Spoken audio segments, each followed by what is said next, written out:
Goodness, I gotta get extra amped, extra fired up because I've been fighting the cold all week, man. But I've been fighting a good fight, and I say like this: I say this to my kids, man. Sometimes you got to play hurt.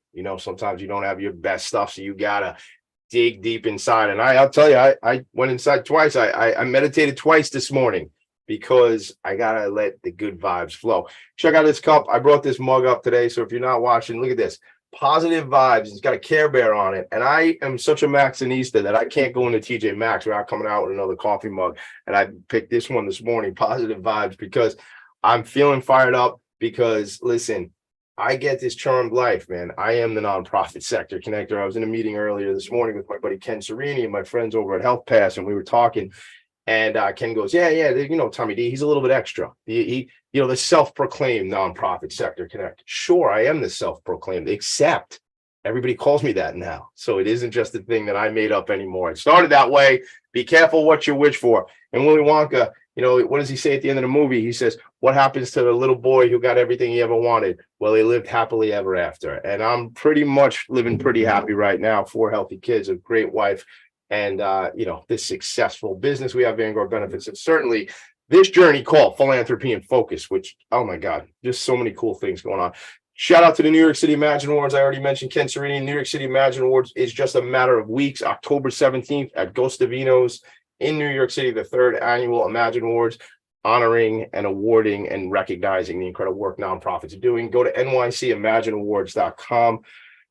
I've been involved with the Imagine Awards here on Long Island for about 6 or 7 years, and right from the beginning with the New York City Imagine Awards. So it'll be one of those things that I could say, I remember when we started this thing, 20, 30 years from now, the New York City Imagine Awards. So 18 days away, get your ticket, hook up with me, Tommy D.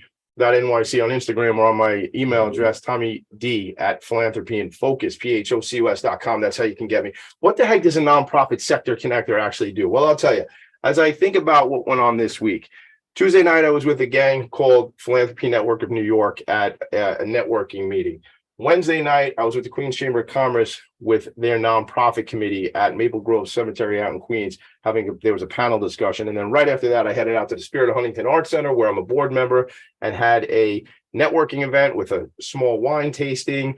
A shout out to Darcy Carlton, my friend from One Hope. They give back 10% of their revenue to nonprofit organizations. With a wine tasting, we're at the Spirit of Huntington. Michael Katakis, my friend and executive director of Spirit of Huntington, did a great project for us. We did one of the Van Gogh pictures, and we used charcoal and pastels. And I will tell you, I don't actually do drawing and painting or any of that very often, but it is cathartic, and it is a great way to sort of relax, and certainly a fun event to network.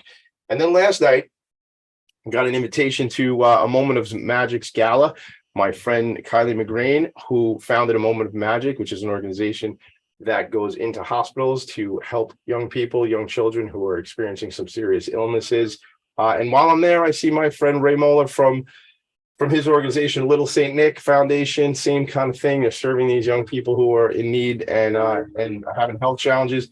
And I remember that I connected them. I put Kylie together with Ray, and then we all got invited, and we were all there last night. So shout out to all my friends in the nonprofit sector. That's what a nonprofit sector connector does. Just has a lot of fun making special relationships.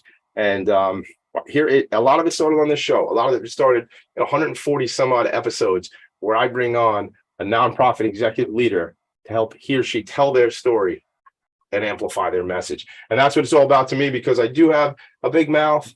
I have some reach. People pay attention to what I'm talking about. And I'm a bit of a showman, P.T. Barnum, that sort of thing, a bit of a showman, I think. And I see a whole other iteration of this where I'm I'm talking to somebody, we're going to do it. I have a guy who's a film student, and we're going to go on location, probably one day a month, where I do a whole day with a nonprofit organization. We turn that into a series, into a show. So who knows? Maybe I'm coming down to Maryland to meet in person my friend Rob Scheer. Rob Scheer, before we even get into it, good morning, sir. How are you? Good morning. Good morning. It's a great day here in Rockville, Maryland. I love it, man. It's a pretty great day here on Long Island, although rainy. I literally, it's been raining up here forever. And then there was like this one day where the sun came back, and then it was raining again 2 days in a row. So, but listen, you know what? We need rain. It helps the plants grow, right? It helps everything. It helps. We need water. It's important for us because we drink water, right? All right, let's stop being silly, Tommy. But Rob, right? I heard you got a beautiful day down by you. Yeah. It's a little bit cloudy right now, but the weekend's going to be nice. And so, every day I wake up and, I put my feet on the floor. It's a good day. I love that. Isn't that the truth, man? And if we all have that mindset and that perspective and just think in terms of let's be grateful, find the gratitude, man, especially being at this event last night with a moment of magic and seeing these families who have a child going through chemotherapy and serious treatment, and some of these families who have lost a child, lost a baby. God, man, we really have to be grateful for what we have every single day. And if we come from gratitude and we come from love and we come from compassion, I think at times maybe even I used to be afraid to just say, we got to love everybody, man. We got to have compassion. We got to show support. We got to find that place. And maybe for men, it's not as easy, but I'm telling you straight up, I just want to hug freaking everybody. Just hug the world, man. Make it a better place. I feel it. I said it to Rob in a virtual green room. I said, I don't know, man. I'm feeling extra sensitive, extra emotional today. And our topic of discussion is certainly probably it help it or affecting me and expressing it. And I'll tell you this, listen to what I'm going to read to you before we even get into this conversation with Rob. More than 700 children enter the foster care system every day. Common practice is for the child to be handed a trash bag that they must quickly gather their belongings before being shuttled to a foster home or facility. The symbolic nature of a trash bag, an object meant for garbage and waste, can be representative of the situational instability experienced by a child in foster care. It can also represent a lack of self-worth and paralyzing fear during a time of uncertainty. I am with my wife raising 4 young children. And I told you I meditated twice this morning. And it was one before I drove everybody to school and once after I drove everybody to school, because they're 13, 12, 10, and 8. And that is a challenge. And they're having their emotional challenges and issues every morning.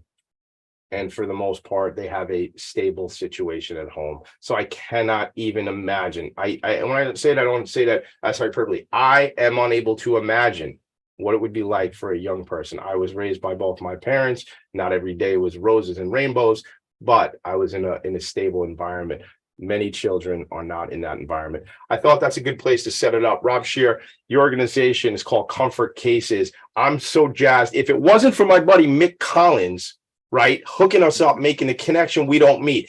Gang, if it isn't for the people in your world, your social capital, the relationships you have, thinking of you and you thinking of them in reciprocity, well, then it doesn't work. It's all about the connections, man. Rob, welcome again to the show. I love your background. Tell us your story. Tell us who you are. Let's get into it. Yeah, you know what? I have the best job in the entire world. I'm a dad. Yeah. And the fact for me, Tommy, is that is all I ever wanted to be, was a dad. I didn't have a childhood like most people do. I'm actually the youngest of 10 kids. My mother had been married 6 times. Wow. She lived in and out of every shelter in Maryland, Virginia, and DC. I never remember a picture on the wall. I never remember a Christmas tree. I never remember a birthday cake. And I never remember her looking at me and saying, I love you. But what I do remember is the monster that she used to allow to live in our home, whatever home we could be living in that day. And that monster was my father. And, for a child who comes into the foster care system and a child who's in an abusive, neglectful home, it's all we know.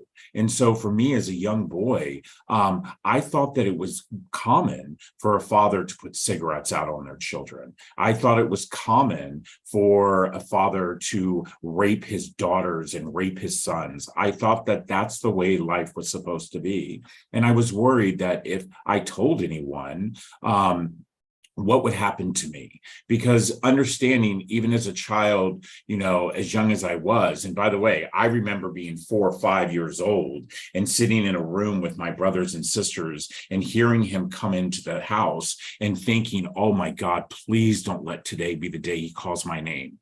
And sure enough, he would call my name, and I would run as fast as I could to the refrigerator, and I would grab that Pabst Blue Ribbon, and I would run back to the chair. And I knew no matter how fast I ran, I was going to get the cherry of the cigarette put out on my leg. I'm 56 years old, and every day I get reminded about the abuse that I went through. And see, I had already started hearing about the word foster care. My brothers and sisters had already started falling to the wayside: teenage pregnancy, incarceration, drug addiction, all that we hear when it comes to foster care. And so social workers were already coming in and they were taking kids, but nobody took me. Nobody looked at me. Nobody bothered to lift the shirt up to see the bruises that were all covered on my body. And so when I was 12 years old, I finally went into the system. And I thought to me that this was the greatest thing that was ever going to happen. I thought that I was getting ready to go into a home where, one, I wasn't going to ever be hungry again. No one was going to hold food as a punishment for me. No one was ever going to beat me. No one was ever going to put a cigarette out on me. And I was going to go to a family that wanted me, because that's what I thought families want in foster care. And instead, I was handed this, a trash bag. I was given moments to gather some of the items that I had. It was 1979. I'll never forget it. 12 years old. And I remember walking up the driveway to my first foster home. And I remember as I stood in that driveway, I thought to myself, I wonder if they have a dog, and I wonder if they have kids, and I wonder if they're going to love me. And I remember when I walked into the front door, the two foster parents were standing there. They didn't even look at me.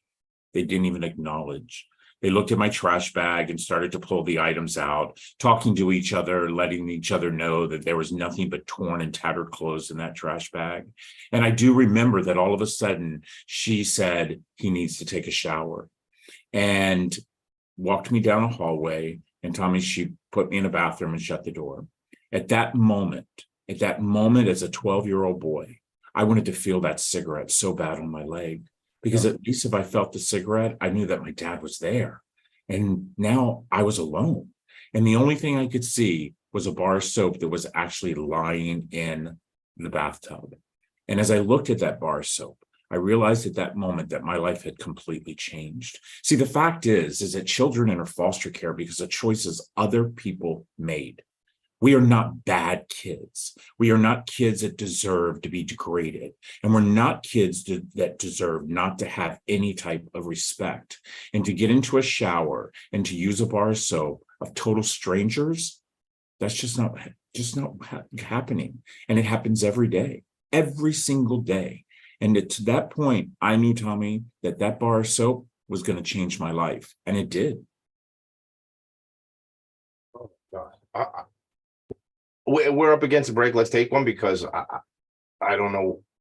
I'm floored, and we all have to talk about Rob. Let's take a quick one. We'll be right back. You got it, my friend. Are you a business owner? Do you want to be a business owner? Do you work with business owners? Hi, I'm Stephen Fry, your small and medium-sized business, or SMB guy, and I'm the host of the new show, Always Friday. While I love to have fun on my show, we take those Friday feelings of freedom and clarity to discuss popular topics on the minds of SMBs today. Please join me and my various special guests on Friday at 11 a.m. on talkradio.nyc. Are you a high-achieving, growth-oriented leader? Are you interested in developing your authentic leadership while creating a healthy, inclusive workplace? Hi, I'm Dr. Mara Braku, host of The Hard Skills on talkradio.nyc at 1 p.m. Eastern on Fridays, where we discuss how leaders develop the hard skills needed to make a greater impact. We interview experts, have live coaching, and tackle these challenges. Listen to The Hard Skills on Fridays at 1 p.m. Eastern on talkradio.nyc. What really drives success in business? Introducing Intangify, the show that explores the intangible assets that create value and growth. I'm Matthew Asbell, your host and an attorney focused on innovation. Join me Fridays at noon Eastern to discover how innovation, culture, and other intangibles shape thriving companies, from startups to established businesses. We'll share strategies to unleash your business's true potential. Tune in live on talkradio.nyc Fridays at noon Eastern and Intangify your business today. You're listening to Talk Radio NYC. Uplift, educate, empower.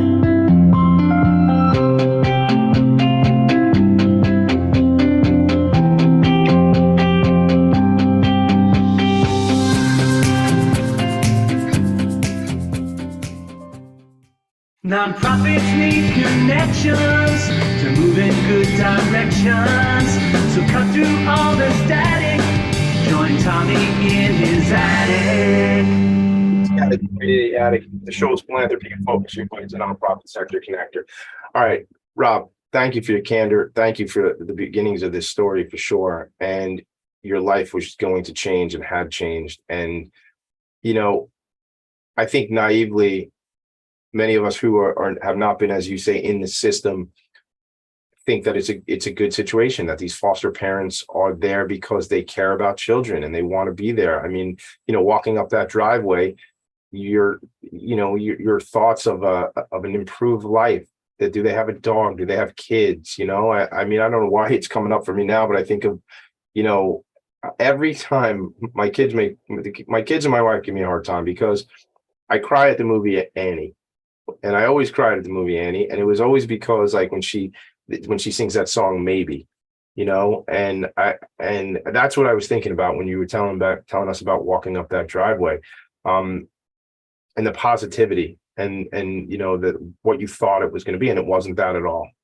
Yeah, it really wasn't. But you know what? I made the decision in that bathroom that I was going to be that kid that you were going to love, that I was going to be that kid that you wanted. So I would wake up in the morning and I would clean their kitchen before they ever asked me to. And I always would watch their 3 biological children because, by the way, they reminded me all the time, these are my biological kids and this is our foster kid. You never, ever once put a picture of me on the mantle where you put your other 3 kids. Yes, you always dropped me off at a stranger's house while you took your kids to Disney World and to the beach. And then you would pick me up a week later and I'd have to sit in the back seat and I would have to listen to their vacation because kids in foster care, we don't get to do those kind of things. But for me, I wanted to be the kid you loved. So every day I went to school, every Sunday I went to church. Yes, sir. No, sir. Yes, ma'am. No, ma'am. And as the years were going by, I really was thinking, oh my gosh, this is my family. I actually called her mom because I thought she loved me. And I called him dad because somewhere deep down, I really thought he cared about me. And then it all changed. The fall of 1984. As a matter of fact, it's only going to be a couple of weeks away from that day. And I had turned 18. I had a little bit of cockiness in my step as I walked home from school that day. I was a senior in high school. Tommy, the fact that people do not understand that only 54% of the 438,000 children actually graduate from high school. Only 54%. And the fact that I was getting ready to graduate from high school, no one in my family had ever graduated from high school. And I was going to do it. And as I walked up that driveway and I walked into that front door, there it was, my trash bag, sitting in the middle of the living room. I couldn't believe it. I hadn't thought about it for years. And I looked at my mom and I called her mom. And I said, what is this? And she says, you have to leave. And I looked at my dad and I said, leave? This is my home. He says, no, this is your house. He says, we're not getting a check any longer because you're now 18 and you have to leave. Wow. Where was I going to go? See, the fact is kids like me, you stick us in psychiatric hospitals. You stick us in juvenile detention centers. You stick us in group homes where we're beat, and now all of a sudden I'm 18 years old and I'm homeless. I remember I walked out that front door with my trash bag. I remember that first night I was so scared. What was I going to do? Who was I going to tell? Where was I going to go? I found a place to sleep underneath this bridge by the Kmart. And the next morning I woke up and I walked to school and I took my trash bag and I hid it behind a bush and I walked into school. And I did that day after day after day. And by the way, those kids that pushed me in the locker, you didn't have to do that. I already knew I smelled. I already knew that I hadn't brushed my teeth in who knows how long. I already knew the fact that there were holes in my shoes because I felt the water every single time it rained. And yes, you did catch me in the lunchroom stealing food out of a trash can that you didn't eat. because I didn't know if I'd eat that night. I had a job making $3.35 an hour at a local taco place, and they had found out that I was the token homeless kid in town. And so they would leave the outside bathroom door unlocked so I could sleep there at night. And I remember that I would go to the library and I'd read every book I got my hands on, because I knew that if I could educate my mind, that I would educate my future. And I'd sit in Mrs. Brown's English class and I'd watch the guidance counselor come in and pull kids out to ask them what their future was. You never looked at me. You never acknowledged me. See, the fact is that if you looked at me, if you acknowledged me, then you must accept you failed me. June 1985. I had made it. I had made it to graduation day. I remember having to go down to the office and ask could I borrow a cap and gown, because I couldn't afford to rent one of those. And I remember they gave me one and it was so big and barely the cap, but I was standing in that line with all the other kids because I earned it and I deserved it. And I remember as the kids snickered behind me because of my odor. But I was going to walk across that stage and get that piece of paper, because my community had taught me that if I got that diploma, it truly would change my life. And sure enough, they started to call names, one kid after the next. You could hear the clapping in the auditorium getting louder and louder. And then all of a sudden, they called my name. Exactly. No one clapped. No one cheered. No one cared. See, the fact is the trash bag that was handed to me in 1979 did its job, made me feel disposable, invisible, that I did not matter. I remember I actually left that auditorium. I didn't even go back to my seat. I went back to the back parking lot and I actually sat there and cried. I wanted that teacher who used to bring me extra food to please come and find me, but no one did.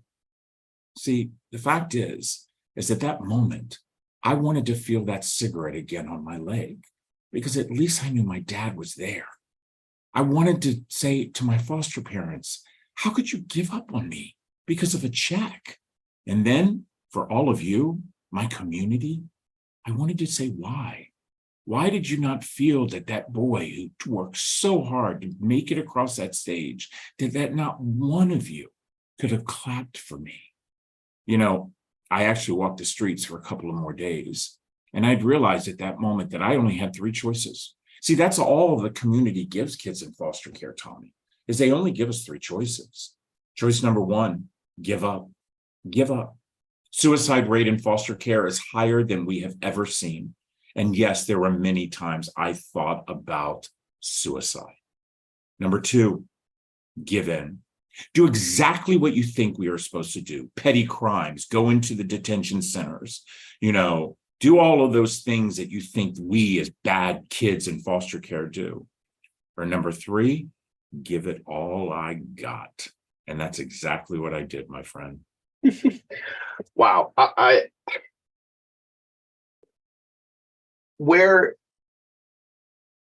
wrote give up, give in, or give it all I got, Rob. And I wrote down a couple minutes ago, resilience, because I think that most people don't have the resilience and the fortitude and the fight and drive that you had to go through all that, and maybe wouldn't have even gone to school after that 18th, getting handed the bag again, and might not have. And I have to imagine with this community and these young people, when they age out, as I guess is the right term, at 18, they probably at times will turn to different substances or different behaviors, because to feel better, to feel numb, to not feel so sad and bad and alone and desperate. And I try, when I say these things, not to make any assumptions, but I just know people, and I know even my own behavior at times in my life when I was sad and things. Do you see that in this community? Many young people make that choice. Tommy, it's the numbers are absolutely staggering. The fact is, as you and I have this conversation today, 80% of our death row inmates were in foster care. Just think about that. 80% of our death row inmates were in foster care. We're failing, Rob. We're failing these young people. 438,000 young people you're saying are in school right now. They're in in our system. This year alone, we will see 30,000 of those children age out of foster care, just like I did. Yeah. And the saddest part is 70% of them, they will become homeless within the first 12 months. Homeless. Why? Because we have not set them up. We have not prepared them. We have not done what we should be doing as a community, which is to understand that these children belong to us. You know, we ride in on these white horses and we take them from their families. And by the way, I am not saying that every single child, you know, needs to be in foster care, because I don't believe that. 64% of kids who are in foster care, 64%, they're in for one word: neglect.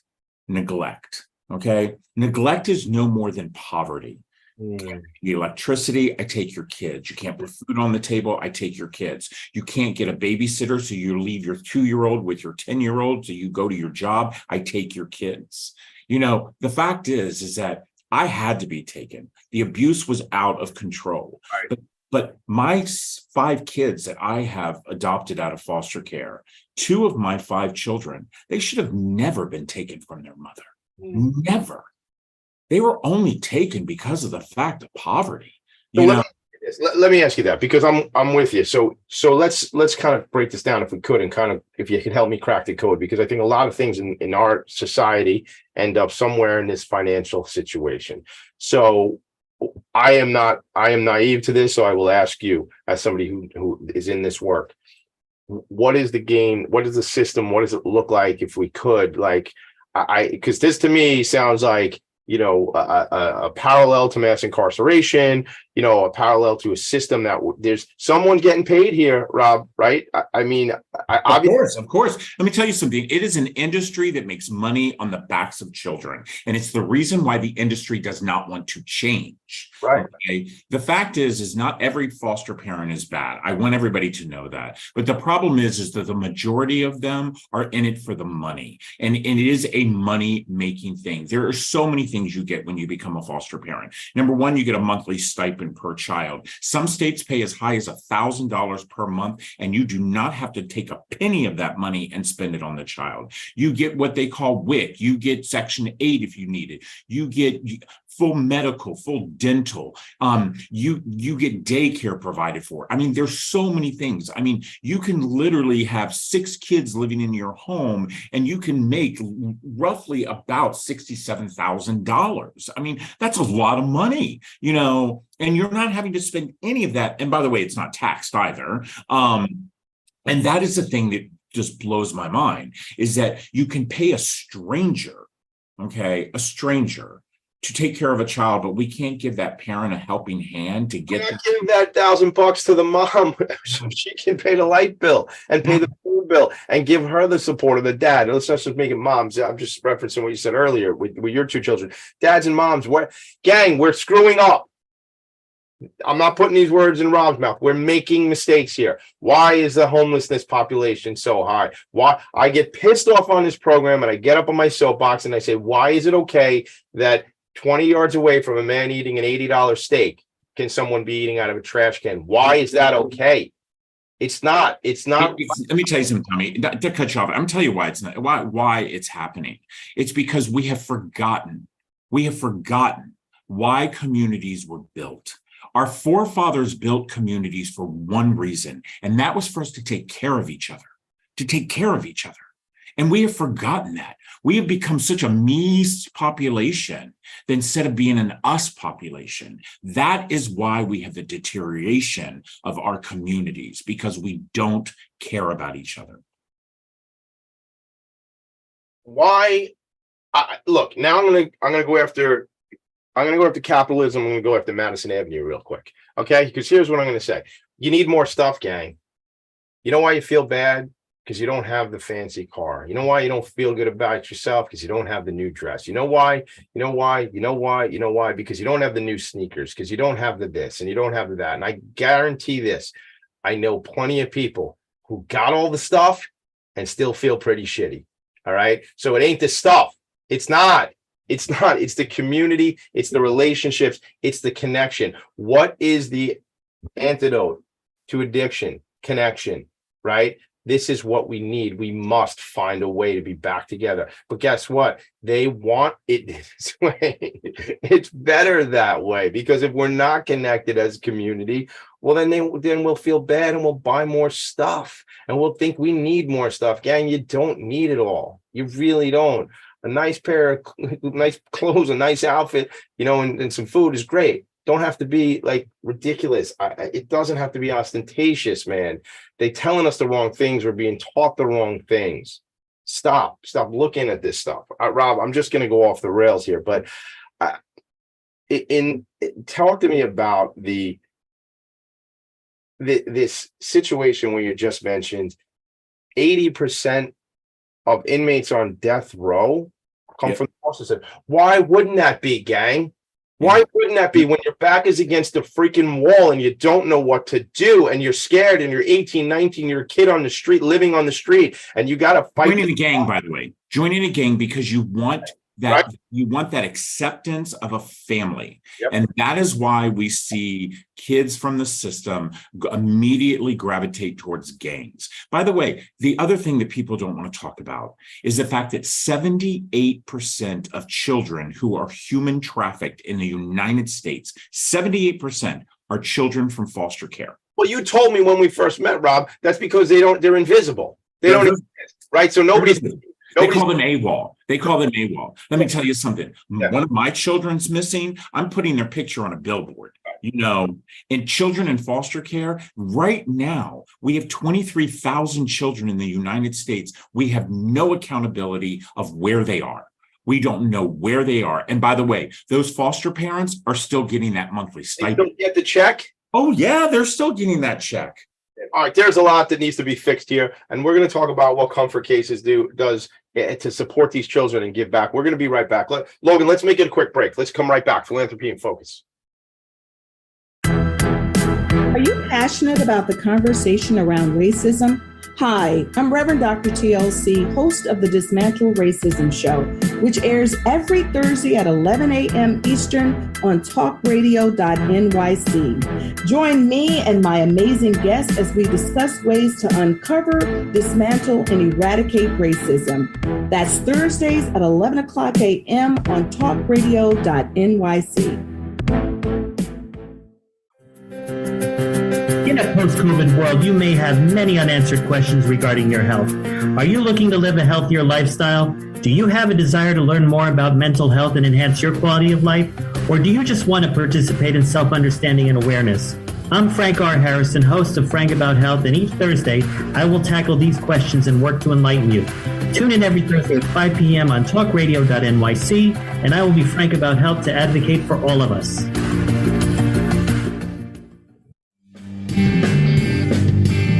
Hey everybody, it's Tommy D, the nonprofit sector connector, coming at you from my attic. Each week here on talkradio.nyc, I host a program, Philanthropy and Focus. Nonprofits impact us each and every day, and it's my focus to help them amplify their message and tell their story. Listen each week at 10 a.m. Eastern Standard Time until 11 a.m. Eastern Standard Time, right here on talkradio.nyc. You're listening to Talk Radio NYC at www.talkradio.nyc. Now broadcasting 24 hours a day.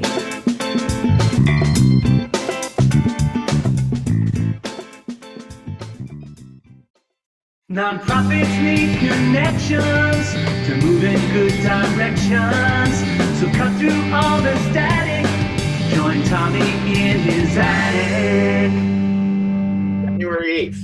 2021, I came up to this attic and I started this journey called Philanthropy and Focus. And I started with an organization called Horseability. My friend Katie McGowan. I love Katie. She's a great friend. I'm on the board of directors for Horseability. And I told you this, gang, when we started the show, that nonprofits change our world every single day. And it's the leaders of nonprofits that are making an impact. And if you want to be part of the change, hook up in your community. And we use that word, Rob and I just use that, but hook up in your community with the nonprofits that are the change makers, that are the leaders on the front lines. And I'm getting a hell of an education here today. And wherever you find this, if you're watching this, listening to this, you find it live tomorrow or in 6 months, you want to find out how you can help, you reach out to Rob Scheer. Rob, I don't want to be, because I'm not a naive guy. I'm really not. However, if you're not aware of certain things, you're just not aware of certain things. And if it's not connected to somebody's life, they just don't know. How do we educate people so they become more aware of the tragic way society is leaving these young people out there? And how else, without being prepared? So you're this 18-year-old young man, fired up. You're just turned 18. You're on your way home from school. Your expectations: I'm going to graduate this year. This is great. And then you find out you're on your own, like with no support. Like you didn't know where to go, but like where can you tell people to go? Like now, if somebody finds this. Well, I mean, this is the issue. We do not prepare our youth who are aging out. And by the time we are getting ready to prepare them, they're so pissed off. You have to understand that in the first 1,000 days a child is in foster care, they have already gone to 7 different homes. That means 7 different schools. That means 7 different placements. That's the thing. Kids in foster care suffer from post-traumatic stress disorder twice the rate as our combat veterans coming back from the front line. See, for me, what I did, I ended up joining the military. I joined the United States Navy, and I didn't join it to protect anybody. I joined it because I needed a roof over my head. I then became a very successful businessman. And the thing is that I did exactly what my community wanted me to do. Think about me. I bought that big house because I thought I had to have it. I had those designer clothes because I thought I had to have it. I bought those sports cars because I thought I needed to have it. And I filled my bank account so fat I could take all your listeners to Disney World. But what happened to me, the light bulb moment, was when 14 years ago, I decided I wanted to be a dad. I remember telling my husband, it's the one dream I have. I have everything I want. I own banks all over the country. I said, don't want for anything. We've traveled the world, and I wanted children. And sure enough, 4 amazing kids within 3 months arrived on my doorstep. And they were 6 months, 2, 2, and 4, 2 sets of siblings, and all 4 of them carried a trash bag. And I was like, what the hell? Are you kidding me? After all of these years, they're still carrying trash bags. And the social worker says, well, what should they carry? I said, how about some dignity? But for me, it was all about just wanting to be a dad. And by the way, I wanted my kids to have everything, and they had everything. They went to private schools. They had passports when they were little. They've been all over the world. Right. And then 11 years ago, I am sitting at my office right outside of the nation's capital. And my husband walks into my office and he says, it's time for us to plan the toy drive. See, we as communities, we're known during the holidays to pat ourselves on the back and give those needy kids some toys. And I said, I don't want to do it. And he said, what do you mean? He says, the Shears, we're known for the toy drives that we do every year in DC. And I said, what are we teaching our kids? I said, truly, what are we teaching our kids? I said, we've taught our kids the fact that our legacy is about what we take, and not what our legacy should be is about what we give. And he says, what do you want to do? And I opened up my desk drawer and I pulled out this very trash bag and I laid it on my desk. And I said, I want to eliminate trash bags in foster care. He said, you are batshit crazy. I said, I know, that's why you married me. I said, I know we can do this. I know that we can eliminate trash bags in DC for kids in our foster care system. I said, Reese, I can no longer be embarrassed about where I came from. See, the fact is, Tommy, I would sit in boardrooms and I would not tell people that I was a kid from the system because of the fact I didn't know the difference between there, and there. And the fact that I was worried that if you knew that about me, you would not break bread with me. But when I looked at my children, I realized that I had done a disservice to them. I tried to hide where they had come from. And by the way, my kids are 4 kids of color. They have 2 white dads. So it's not like I actually birthed them, but I didn't want people to know. And that was an embarrassment for my children. So I gathered some of my senior staff, I gathered local politicians, I gathered some members of our church, and I told my story, the story that I shared with you. The story of the 12-year-old boy who was broken and bruised and battered, and the boy who was given a trash bag. And I told the story about the 4 beautiful children who walked into my life, all 4 carrying a trash bag. How that the baby didn't even have a blanket, and how my daughter didn't even have a toothbrush, and how they had nothing truly of their own. See, I realized at that moment when I was 12 about that bar of soap, the bar of soap that I told you changed my life.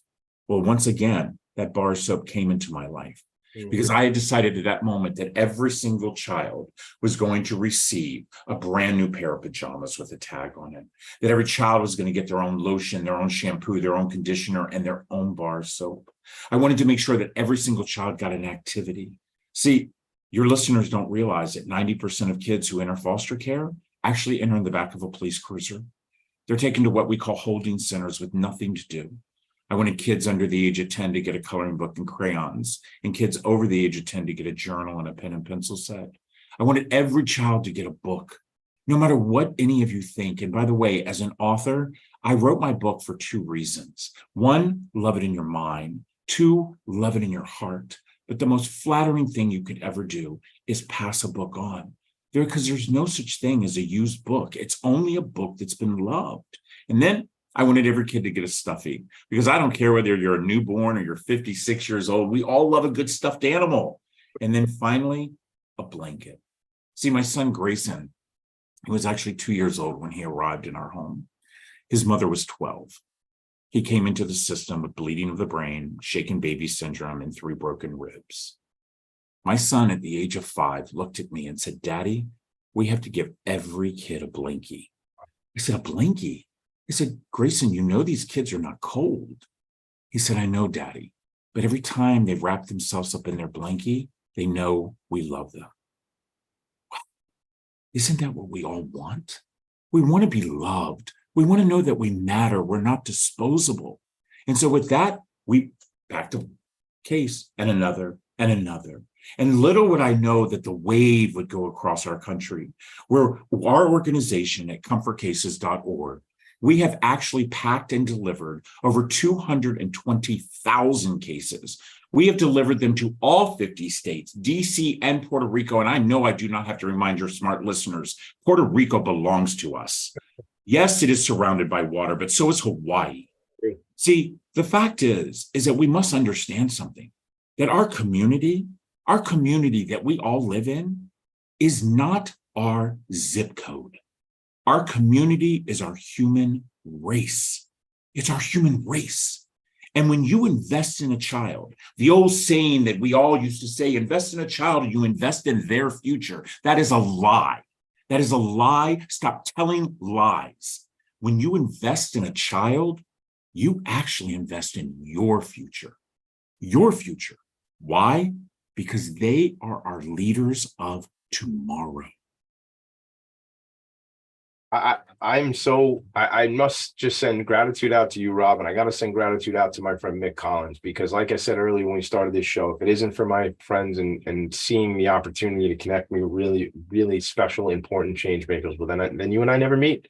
And, you know, and this is a big day and a big connection for me. And I'm so appreciative of the work you've done. 220,000 of these. And I have to, at 56 years old, you're just getting warmed up, baby. I gotta believe that, man. I gotta believe it. And I just, the website again is comfortcases.org, correct? Comfort. That is correct. That is correct. And in 2021, my family, when everybody was trying to figure out what to do about COVID, my family was actually opening up a center in the UK. So we now serve 84,000 children in the United Kingdom as well. And by the way, we're 96% volunteer ran. So that's unusual. Tell me about the revenue. It's a huge revenue for an organization that's just that's run by. Yeah. So we're a little over $5 million organization. We keep a tight belt. Yep.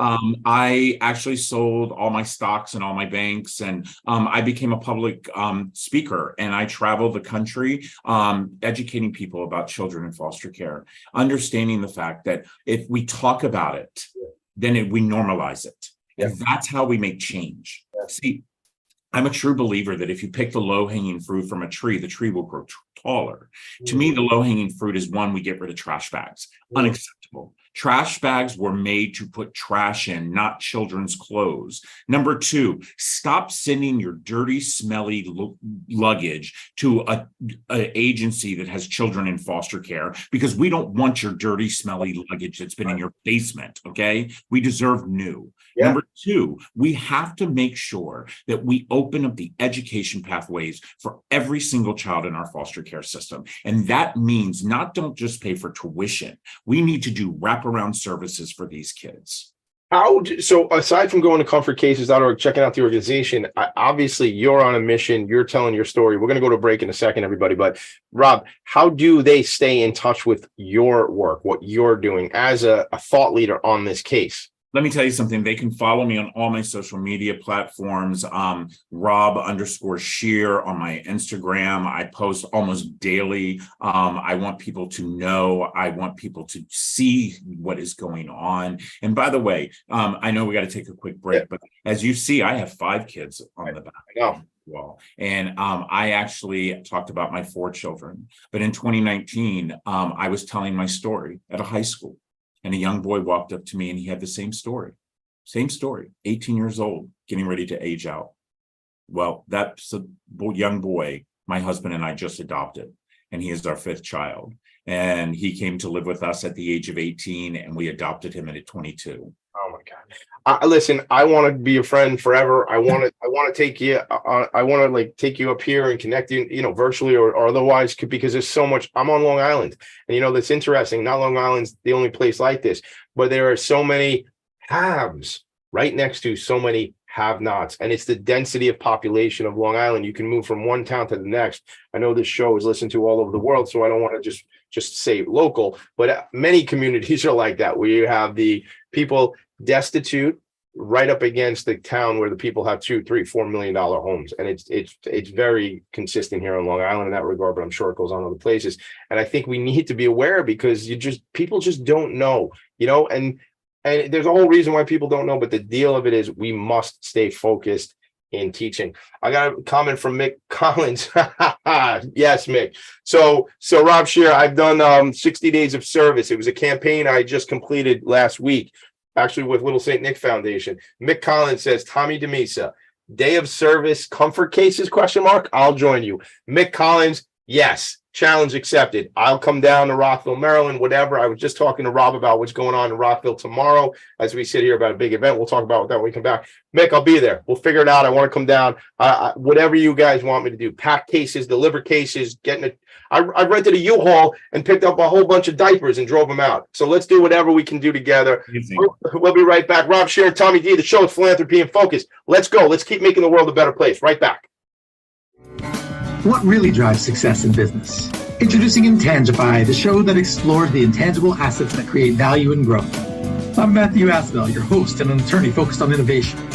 Join me Fridays at noon Eastern to discover how innovation, culture, and other intangibles shape thriving companies, from startups to established businesses. We'll share strategies to unleash your business's true potential. Tune in live on talkradio.nyc Fridays at noon Eastern and Intangify your business today.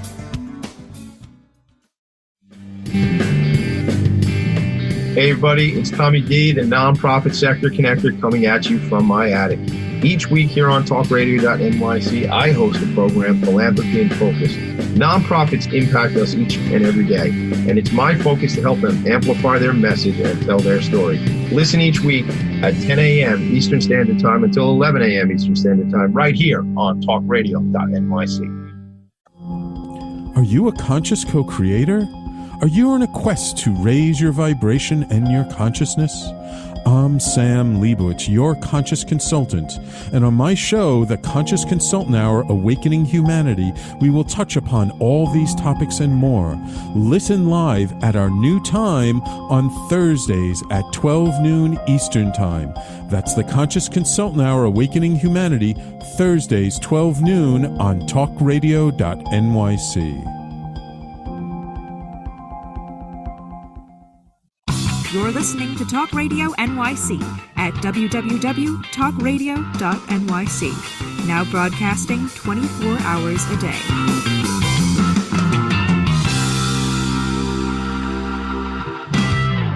Nonprofits need connections to move in good directions. So cut through all the static. Join Tommy in his attic. And it's the lightning round.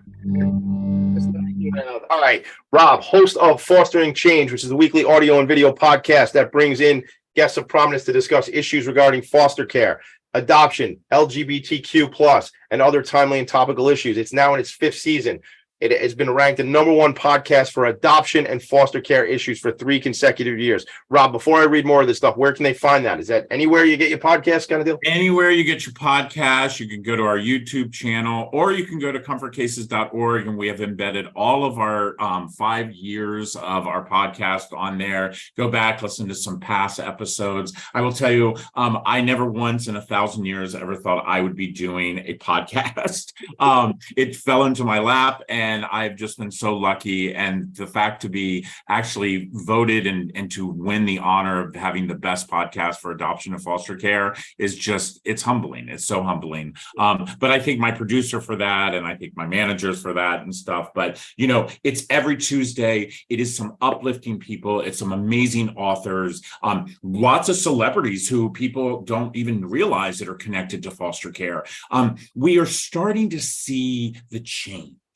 And the change, as I say, stop blaming the system, stand next to me and help me change the system.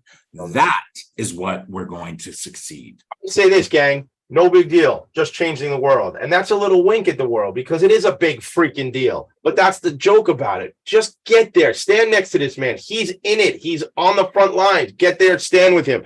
Look, wrote a book, A Forever Family, Fostering Change from One Child at a Time. That's the book right there. Check it out. I want to get a copy of that book. And then 2022, May, he received the honorary doctoral degree, a doctorate of humane letters from Lynn University, where he also delivered the commencement speech that day. But what's just, Rob, I am so freaking glad I met you, man. I can't wait to meet you in person and give you a hug. All right.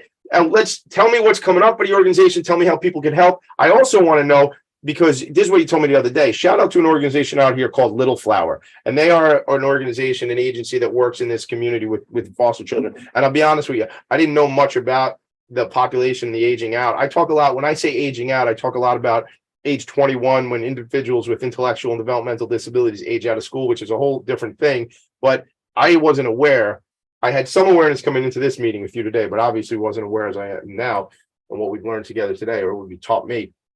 I want to ask, though, what do you need? And also, how can you help? Because what I understand is you don't charge for the comfort cases or the big old XL comfort bags. What? Talk about that program-wise. No, we don't. So we, on our website, social workers, agencies that work with children in our foster care system are able to go on our website and they can order cases for free. Our cases go from birth up to the age of 21, because every single state children age out at different ages.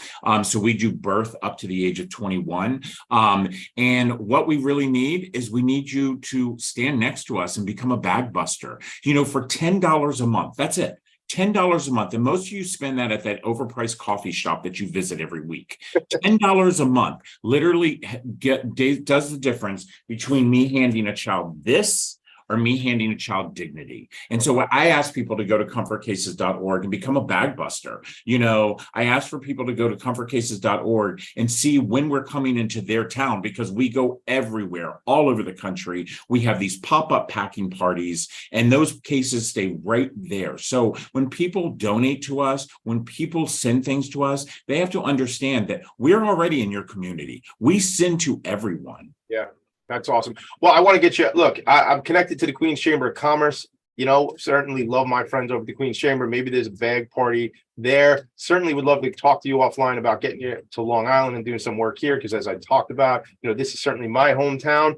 However, as Mick Collins has just challenged me, I will be down by you guys. I know I'm going to be in DC with Mick Collins for another nonprofit organization in the fall, later in the fall. So maybe we link it up there, Mick, when we're down there with the Bob Feller Act of Valor Award, which we end up down in DC. So we'll talk all about that. Shout out to Cerebral Wind. I agree with you. It sickens me the way these children are taken advantage of. It's tragic. Cerebral, appreciate you. Thanks for all the support and watching the show. Look, man, Rob, I didn't really even know what Twitch was. Now I got people watching the show on Twitch, man. All the gamers are big Tommy D fans. No big deal, just changing the world. It's funny. I the only game I play is sometimes I play Madden football with my boys, my sons. I get beat only every time. But I see them playing Fortnite, and that looks like a fun game. Anyway, I'm not into the games too much because I'm too busy hanging out with nonprofit leaders. Rob, what's going on tomorrow? Tell us about it. I know it's sold out, but tell us about it. It's sold out. I mean, sold out. Every year we have a big event. We have a big benefit. Prior to COVID, we used to call it a gala. We put on a tux, and it just wasn't us. And, my husband and I, we're dads of 5 kids. We actually live on a farm. We have, chickens and the fact that I just wanted to go back to where we started. And so what we do is we have a barbecue benefit. And so we have over 350 people that'll be arriving. You can actually go to comfortcases.org. And even though that the event is sold out, you can bid on auction items. Okay. And I'm talking everything from trips to Italy, to Harlem Globetrotters, to trips to New York City, New Year's Eve in Nashville, Tennessee, for the Grand Ole Opry. So you can still do that. So comfortcases.org, and go there, find out all the information, and just do me a big favor. Continue to be good humans. Good humans. That's what it's about. Yeah. Sorry, gang. He's not setting the bar that freaking high. He's just asking you to be good and loving and compassionate and freaking help everybody else out. No big deal. We're not asking a lot. Stop being so freaking selfish and buying more junk. Think about people next to you and support them. Some of that's mine, some of that's Rob. We mushed it all together. Rob, I appreciate you. I appreciate you investing this time, and I believe time is an investment. And you invested the time with me and my listeners and the people following, paying attention to what I do. I cannot wait to meet you in person. I promise it's going to happen shortly. And everybody, look, just keep paying attention to the nonprofits in your community. Support them. It can be Rob's or it can be another one. Just get involved, man. Be part of the change. Make it a great day. Logan, great job today. Mick Collins, always checking in. Thank you for checking in and watching the show and doing all you do for me, supporting it. And thank you for this introduction to Rob. Everybody, have a great one. Make it a great one. I'll see you next Friday. Bye. Take care. Nonprofits need connections to move in good directions. So cut through all the static. Join Tommy in his